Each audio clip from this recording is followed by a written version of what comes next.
Bragaillardi par les bons sondages pour les européennes, le président des Républicains fustige les flous budgétaires d'Emmanuel Macron.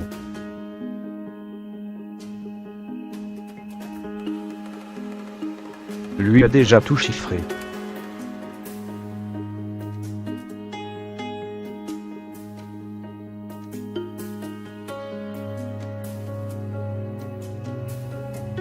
Et d'y avoir montré le chemin dans sa région Auvergne-Rhône-Alpes.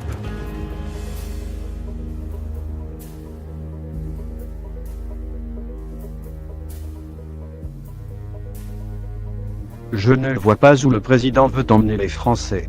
Sans surprise, Laurent Wauquiez n'a guère été convaincu par Emmanuel Macron.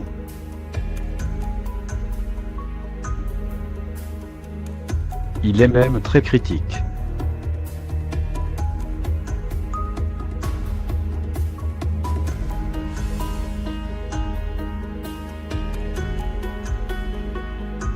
On a des corrections à la marge des erreurs qui ont été commises, mais pas de cap. Il est surtout interloqué par l'absence d'engagement précis sur la dépense publique.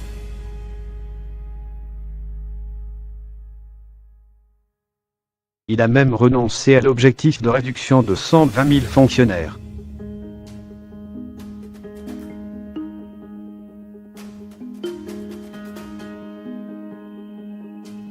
Les cadeaux d'aujourd'hui, cela peut faire les impôts de demain.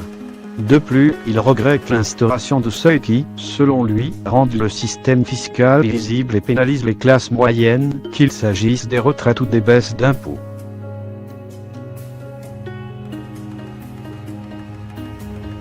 Plus souriant, moins cassant et arrogant dans un cadre restreint que lors de ses prestations publiques où il attaque, mort, comme s'il fallait absolument achever l'adversaire séance tenante, Laurent Wauquiez expose sereinement sa vision.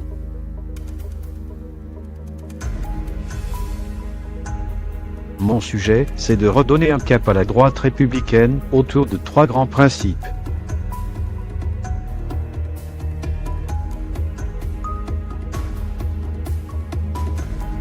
1. Une baisse de la dépense. 2. La revalorisation du travail. 3. La restauration des fonctions régaliennes en matière de sécurité. Les cambriolages ont explosé, et d'immigration.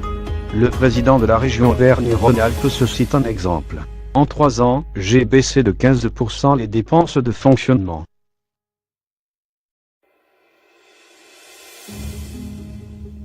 Cela m'a permis de baisser les impôts et les taxes, mais après avoir fait des économies. Et d'après un sondage OpinionV, sur le terrain, il est plébiscité.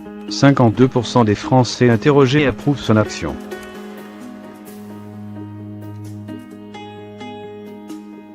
Traitement de choc.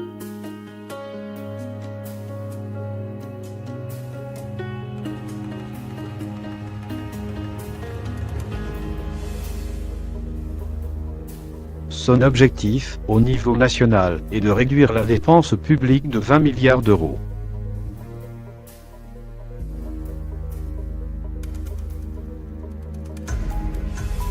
Tout est chiffré. Les 39 heures dans la fonction publique. 10 milliards, dont la moitié serait reversée sous forme de primes.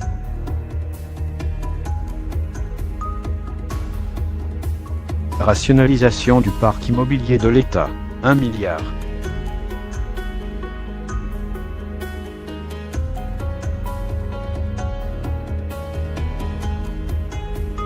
Suppression des régimes spéciaux. 2 à 3 milliards.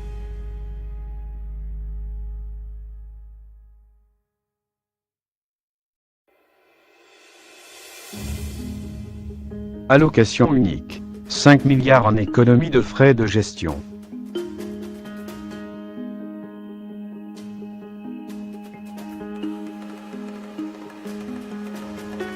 Participation forfaitaire de 1 euro par acte médical. 300 millions.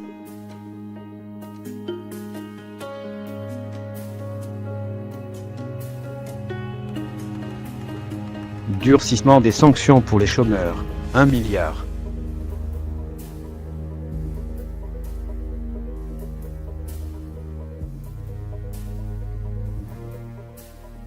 Il plaide notamment pour le rétablissement de la dégressivité des allocations chômage qui avait été supprimée par Martine Aubry.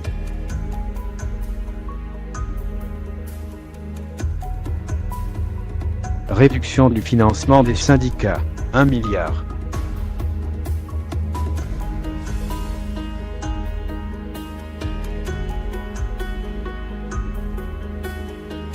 Réorganisation de la gestion du système social, dont le coût est 20% plus élevé que celui de nos voisins européens.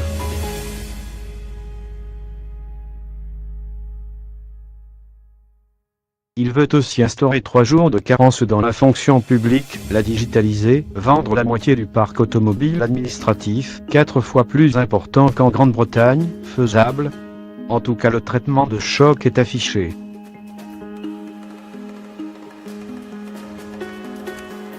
Au nom de l'efficacité, de la compétitivité.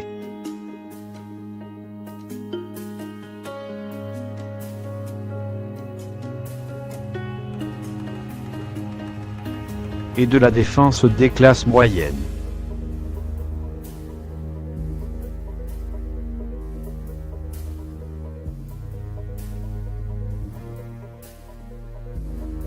Laurent Wauquiez est d'autant plus détendu que la liste LR a le vent en poupe.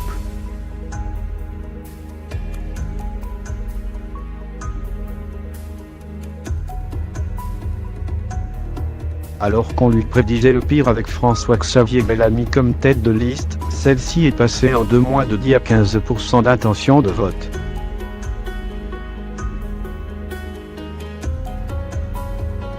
On a réussi à nous rassembler.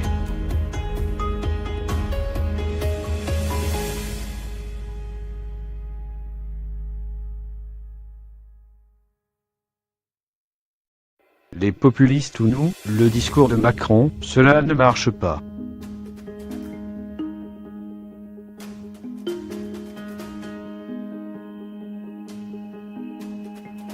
Les Français refusent d'être condamnés à une réédition de 2017.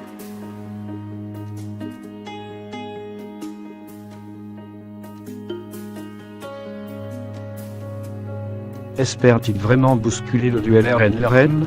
En tout cas, il est furieux que la sortie du grand débat ait occulté la campagne des européennes.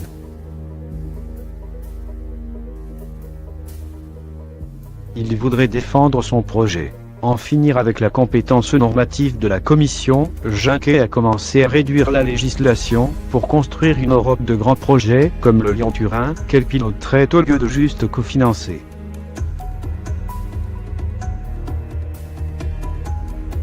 Il faut mieux articuler ce qui fonctionne au niveau européen et étatique.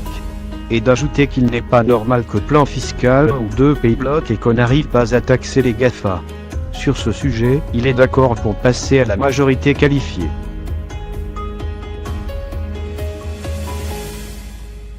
Macron est isolé en Europe.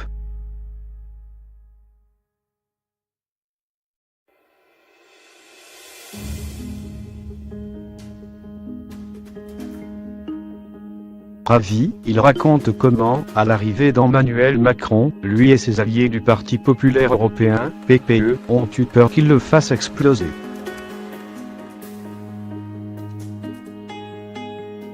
Il avait une coque d'enfer.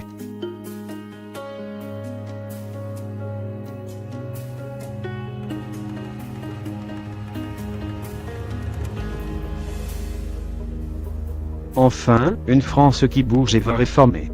Mais aujourd'hui, il est isolé. Il confie qu'Angela Merkel lui a dit, précisant au passage qu'il parle couramment la langue de Goethe. On n'écoute pas les discours, on regarde les budgets. Or, la France, rappelle-t-il, est championne du monde de la dépense publique.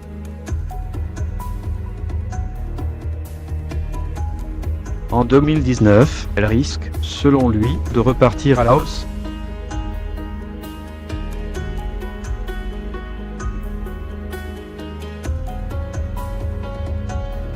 À la fin du déjeuner, on lui demande pourquoi, à son avis, l'évocation de son nom, même auprès de sympathisants de droite, provoque une moue dubitative, voire réprobatrice.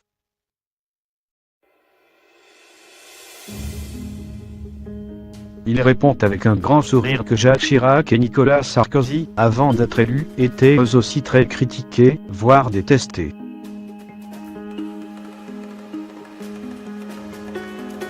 C'est une loi du genre, plus on s'élève dans le monde politique, plus on est la cible des critiques. Pas de panique, dans les sondages, auprès des sympathisants de droite, il a rattrapé Sarkozy.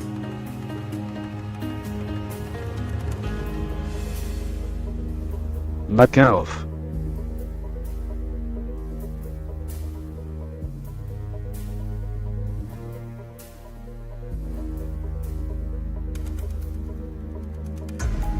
Déjeuner dans un restaurant chinois, à Paris, où Laurent Wauquiez a ses habitudes, jeudi 25 avril, quelques heures avant la conférence de presse d'Emmanuel Macron.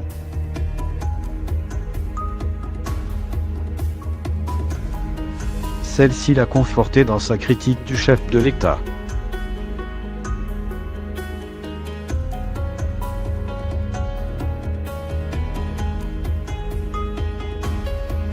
Pour réduire la dépense publique, il propose de lutter contre la bureaucratie, comme il l'a fait dans sa région.